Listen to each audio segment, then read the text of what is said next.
নমস্কাৰ মই অনুপম আজি মোৰ বাংলাদেশী বহিষ্কাৰকৰণৰ ক্ষেত্ৰত এটা কবিতা আবৃত্তি কৰিছো কবিতাটোৰ নাম হৈছে মাতৃভূমিৰ সৈতে জুবিন দা মাতৃভূমিৰ সৈতে জুবিন দা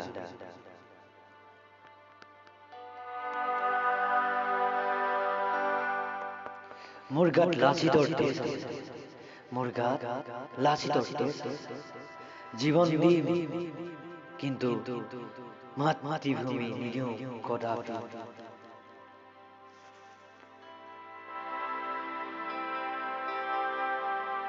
মৃত্যু নোহোৱাৰ পৰ্যন্ত যুঁজি ৰম মৃত্যু নোহোৱা পৰ্যন্ত আমি যুঁজি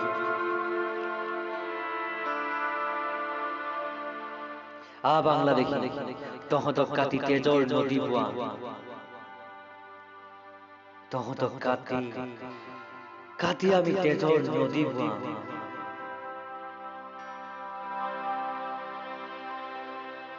আজি জুবিন দাই ওলাই আহিছে যদি অসম ৰসাতলে যাবলৈ নিদিওঁ অসম ৰসাতলে যাবলৈ নিদিওঁ আজি জুবিন দা ওলাই আহিছে যদি এই অসম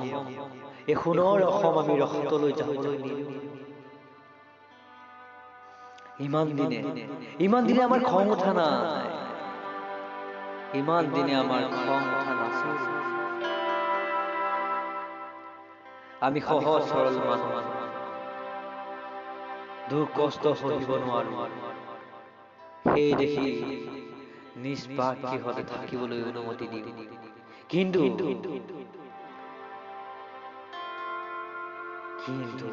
এই অসম ৰসাতলৈ যাবলৈ নিদিওঁ কদাপি আজি গম পাবি অসমীয়াৰ গাত অসমীয়া শৰীৰৰ ৰক্ত কিমান বিষাক্ত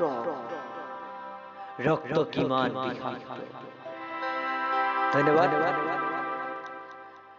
মই অনুপম গোৱালা ঘৰ লখিমপুৰৰ নাৰায়ণপুৰৰ যদি কবিতাটো ভাল লাগিল তেনে লাইক কৰিব নাপাহৰিব শ্বেয়াৰ কৰিব নাপাহৰিব আৰু মোৰ চেনেলটো একেবাৰে দুৰ্বল হৈ পৰিছে সাবস্ক্ৰাইব কৰি দিব আৰু কাষতে থকা বেল ঘণ্টাটো দবাবলৈ নাপাহৰিব ধন্যবাদ জয় আই অসম এই দেশ কেতিয়াও ৰসাতলে যাবলৈ নিদিওঁ